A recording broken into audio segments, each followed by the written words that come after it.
Hi everyone, welcome to this bonus episode of the History of English podcast. This is a little bonus episode between regular episodes.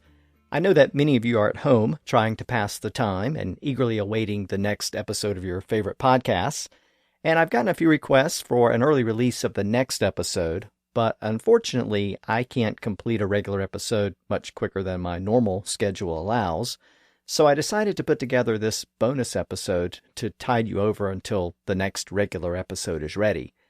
Very often when I'm putting together the episodes, I have little bits and pieces of information that get left out due to time or simply because the information doesn't fit in with the overall narrative. And that's been the case over the past couple of episodes. So I thought I would organize some of those random bits of etymology and present them here in this bonus episode. But before I begin, let me take this opportunity to make a few quick announcements. First of all, for those of you who are looking for more content, let me remind you that I also have a Patreon page, and as of last week, there were 47 bonus episodes there. They cover a variety of topics, and I may even include a few of them in this regular feed over the next few weeks. Patreon works much like a monthly membership, and a $5 contribution gets you access to all of the content there. But it's important to keep in mind that there are no long-term commitments. You can cancel at any time. So if you just want to sign up for a month or two while you're passing the time at home and then cancel, you can certainly do that. Secondly, I wanted to let you know that the organizers of the Intelligent Speech Conference in New York last year have decided to do another conference this year. But in light of everything that's going on, they're going to do it online. Last year, I had the chance to meet quite a few of you in New York, and this year I'm going to be part of it again online. So you don't need a plane ticket or a hotel room if you're interested. A lot of your favorite podcasters will be participating, and I'll be giving a presentation followed by a Q&A session, and I may also be appearing on a separate panel. The details are still being worked out, but I wanted to give you a heads up if you're interested. You can go to intelligentspeechconference.com for more information. Again, there'll be a lot more details over the next few weeks as everything gets finalized. Next, I wanted to let you know about a new podcasting app which features the History of English podcast. It's called Lyceum, Lyceum. And what makes this particular app so interesting is that it focuses on educational podcasts. All of the podcasts featured on the app have been hand-picked by the people who put the app together. And those designers are mostly the people behind the Sound Education Conference, which has been held the past couple of years in Boston. Now, this app is not a generic podcast app with tens of thousands of podcasts. It's specifically focused on podcasts that feature educational content. And you can use the app to listen to podcasts and to discover new podcasts. And each podcast also has a discussion room where you can communicate with the podcaster and with other listeners by posting comments and asking questions. And again, it includes the History of English podcast. So if you're looking to discover some new podcasts, or if you're just looking for a new way to access some of your favorite podcasts, check out the app. Again, it's called Lyceum, Lyceum. And lastly, I recently had a chance to speak with the guys who do the Southern Fried Philosophy podcast. We talked about the history of English, and more specifically, we talked about the roots of the Southern accent, or the Southern dialects of American English. So if you get a chance, you might want to check that out. Again, it's the Southern Fried Philosophy podcast, available wherever you listen to podcasts. So with that, let's turn to this episode.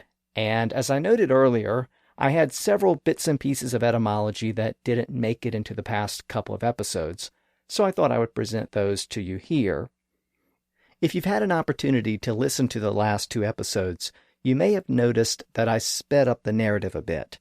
I covered about a half century of history in those two episodes, from around the year 1400 to the 1450s. And that period took us from the beginning of Lancastrian England through the beginning of standard written English in the office of the Chancery, up through the invention of the printing press in the middle of the century. And since I sort of zoomed through that period, I didn't have time to discuss a few common terms that were recorded for the first time during that same time frame. One of those terms is the word turnpike, and it appeared for the first time in English in a poem about Henry V's military campaign in Normandy in the years 1418 and 1419. You might remember that Henry V was the second Lancastrian king, and he was the warrior king who won the Battle of Agincourt, and he ultimately conquered much of northern and western France. A short time after the victory at Agincourt, he found himself in Normandy, trying to capture the Norman capital of Rouen. And a short time after that siege, a poem was composed by a man named John Page called The Siege of Rouen. Page was apparently present at the siege, and the poem purports to be a first-hand account of what happened. In one of the passages, Page gives us the first recorded use of the word turnpike, but he didn't use it in the modern sense of a highway or a toll road, like the New Jersey Turnpike. Instead, he used it in the original sense of the term, as a barrier formed with pikes or sharp wooden poles.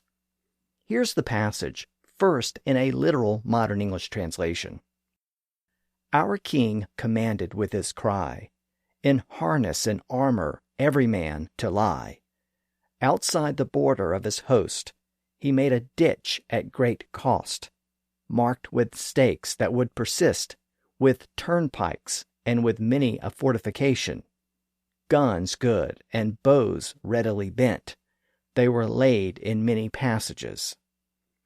Now in the original Middle English.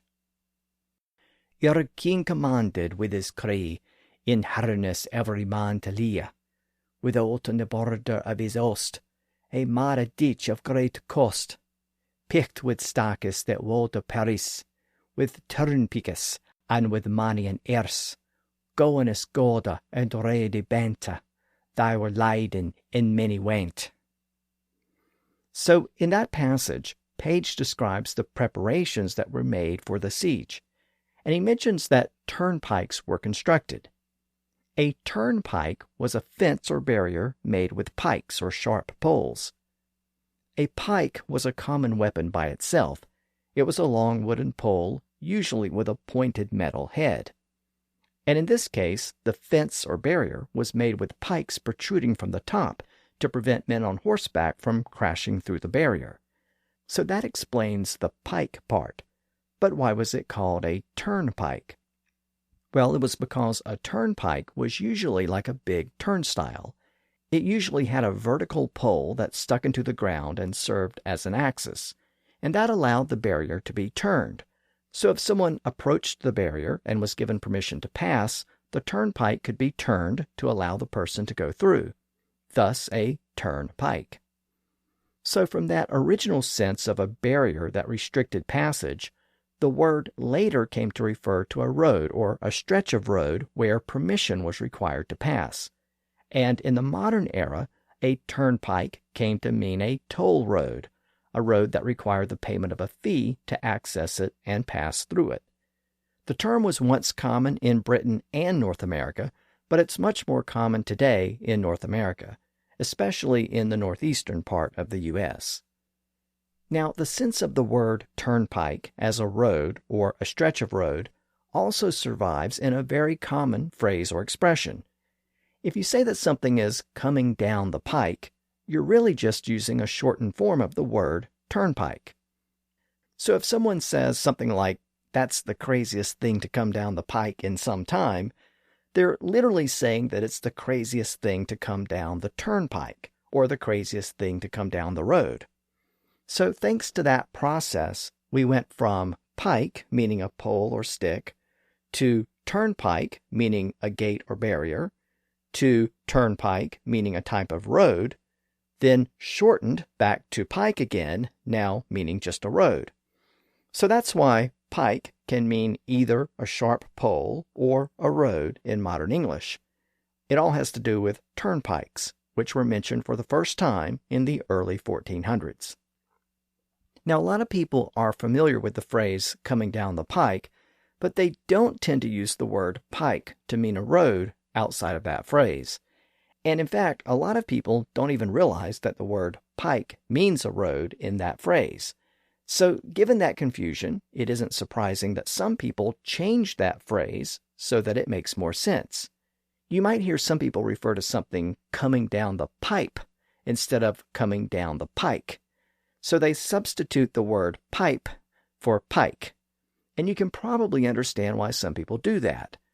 Since we don't normally use the word pike to mean a road, the original phrase doesn't make much sense to a lot of people.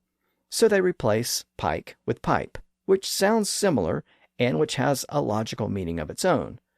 We would naturally expect something to come down a pipe, so it makes sense that some people would make that change. Well, linguists have a term for that type of word substitution or rephrasing. It's called an egg corn, and I recently did a bonus episode about egg corns at Patreon, and I specifically mentioned this example in that episode. But I just wanted to note that coming down the pipe is just a variation of coming down the pike, which itself literally means coming down the turnpike or road. Now, speaking of eggcorns and linguistic confusion, the word pike has also given us another example of that phenomenon. Pike is ultimately a French loanword. It was pique in French. And French also had a word for a type of digging tool based on that same word. It had a long wooden handle with a pointed metal head. The French called it a picasse. But when English borrowed that word, English speakers were a little confused by it. Since it had a long wooden handle and a sharp metal head, it apparently reminded many English speakers of an axe, which is a native English word. So those speakers converted picasse into pickaxe. The original French term picasse can be found in English in the 1200s and 1300s, but by the early 1400s, we find the anglicized term pickaxe for the first time. That was around the same time that turnpike popped up in the language. Again, pickaxe is what linguists call an eggcorn. It's an unfamiliar word or phrase that's altered by some speakers when they reframe it in more familiar terms. Now, I should also mention one other aspect of the French word pique or pike. You might remember from the most recent regular episode that the word has a connection to playing cards. In that episode, I mentioned that a French legend holds that a knight named La Hire designed a deck of cards that's the basis of the modern deck that many of us use today. The legend also holds that he invented the card game called piquet. It was the first really popular card game in France, and the name is derived from the word pique or pike. And you might also remember that the card suit that we call spades in English is actually called piques in French. They apparently associated the leaf symbol of that suit with the fancy iron head or decoration that was often found at the end of a pike. So they just called that suit piques or pikes. So the word pike was being used in a lot of different ways in the early 1400s, in both English and French. And around the same time that the word turnpike was popping up in English documents for the first time, another popular expression was making its first appearance as well. That was the expression to curry favor, meaning to impress someone or to gain their favor. So when that phrase first entered English, what exactly did it mean to curry favor with someone? I mean, we've come across the word curry before, but it usually comes up in the context of food. Most of you probably know that curry is a type of Indian food, but that's a more recent loan word from the languages of southern India. And in a recent episode of the podcast, we saw that the word curry was once used to refer to cooking or the preparation of food. You might remember that the oldest surviving English cookbook was called The Form of Curry, meaning the form or manner of cooking. So what does currying favor have to do with cooking? Well, nothing. The word curry in the expression to curry favor is actually a completely different word. It's actually a loan word from French that meant to rub down a horse with a comb. It's found in English documents as early as the late 1200s. So, what does rubbing down a horse have to do with winning the favor of someone? Well, the answer lies in a popular French story of the Middle Ages called the Roman de Fable, literally the romance or tale of Fable. That was a well-known story about a horse named Fable who wanted to move out of the barn he lived in and move into his master's house. His wish eventually came true, and his fame spread. It was assumed that the horse was an important lord, so various noblemen and clerics came to pay homage to him. They all bowed down to Fable and groomed him. And this was done in an effort to gain favor with the horse. So they curried Fable, literally combed Fable. And in fact, this story was so popular that the word Fable passed into English in the 1300s as a general term for horse. By the early 1400s, we find the phrase to curry Fable in English documents. It harkened back to that well-known story about the horse named Fable. And even though to curry Fable literally meant to comb a horse, it was used figuratively to mean to gain favor through flattery. According to the Oxford English Dictionary, that usage is found for the first time in the year 1420, which is the same year as that poem I mentioned earlier that gave us the word turnpike. But this expression in the early 1400s was to curry Fable, not to curry favor. So what happened to cause that change? Well, this is yet another example of an eggcorn, a case where linguistic confusion caused people to substitute a familiar word for an unfamiliar word. By the 1500s, English speakers were still hearing people say to curry Fable, but they no longer knew what Fable was. The story about Fable the horse had largely faded into history, and people no longer understood that Fable referred to a horse. Since the phrase to curry Fable meant an attempt to gain favor, it was only a matter of time before people started to replace the unfamiliar word Fable with the much more familiar word favor. And by the mid-1500s, we can find the phrase being rendered in its modern form as to curry favor.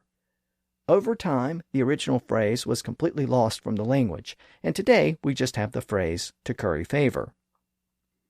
Another word that was first recorded during this same time period is the word patter. We use it to refer to a type of speech that's rapid and repetitive. It's the type of speech used by a salesman or a carnival barker. Well, according to the Oxford English Dictionary, the first known use of the word in English occurred in the 1420s. The word was formed within English, but it was actually derived from a Latin term, a very common Latin term at the time. It was derived from the Latin name of the Lord's Prayer, the Pater Noster. So let's look a little closer at the Lord's Prayer. The modern English version of the Lord's Prayer begins with the words, Our Father who art in heaven. But the first two words were reversed in Old English. So in Old English, it began with the words Vader ur, literally Father our. And that original word order was a direct translation of the Latin version of the prayer, which began Pater Noster, again literally Father our. This actually harkens back to one of the very first examples of a sound change that I gave in the podcast. Early on, I talked about the P to F sound change that took place in the early Proto-Germanic language. And I gave the classic example of the English word father and the Latin word pater. Pater retains the original Indo-European P sound, and father has the Germanic F sound. But they're ultimately two different versions of the same Indo-European root word meaning father or male parent. So the Latin version of the Lord's Prayer began with pater, whereas the English version began with father. But since Latin was the primary language of the Church in the Middle Ages, it was common for people to recite the Lord's Prayer in Latin. And even for a lot of people who didn't speak Latin or didn't speak it very well, they could recite the Lord's Prayer in Latin. Since the prayer began with the words Pater Noster, it simply became known as the Pater Noster in English. But here's the thing, a lot of people who recited the prayer didn't really know all the Latin words, or what the Latin words meant. So they just repeated this very rough version of Latin that sounded like a bunch of random words and sounds put together. And since they were supposedly repeating the Paternoster, that type of random, repetitive speech became known as patter. And the word first appeared in English in the 1420s as a verb, to patter. And a new word was coined within English, from the Latin name of the Lord's Prayer. The early and mid-1400s also saw the first use of a trio of other words, the words budget, average, and peculiar. And all three of those words have something in common. They're all associated with money, property, and finances. The word budget appeared in the mid-1400s, but it didn't have its modern meaning as a financial ledger or a collection of receipts and expenditures. The word was borrowed from French as budget, and it originally meant a pouch or bag. It's related to words like bulge and belly, and those words invoked the image of a stuffed bag. So a budget was originally a bag, especially a portable bag that people stuffed documents into. And from there, a budget came to refer to a wallet. By the 1600s, the word meant a bag or pouch stuffed with money or financial documents. And a century later, the meaning of budget shifted from the bag to the contents of the bag. So it came to refer to the kind of financial documents that one might find in the bag. And specifically, it came to refer to a particular kind of financial statement, a statement of projected receipts and expenditures. But it all began with a word for bag or pouch in the mid-1400s. The mid-1400s also gave us the first recorded use of the word average. Now today we think of the word average as a mathematical concept, a specific calculation made by adding several different sums together and then dividing that amount by the number of individual items that were added together. Well, that's not what the word originally meant. It originally referred to a type of tax. It was a tax or duty levied on goods that were shipped by sea. The original French word was avarie. Now, for those people involved in maritime shipping, that tax or avarie was a basic concept of doing business. And in the year 1451, the word appeared as average with the same meaning in an English document. Over time, the meaning of the word was extended to the other costs and losses associated with shipping goods by sea. So it came to include not only taxes and duties, but also losses incurred due to lost goods, damaged goods, and even damage to the ship itself. Those losses had to be apportioned between the owner of the ship, the owner of the cargo or goods being shipped, and the insurer who insured the goods. By the 1700s, the word average was being applied to this process of allocating the losses between those various parties. And that gave us the modern sense of the word average as a mathematical calculation.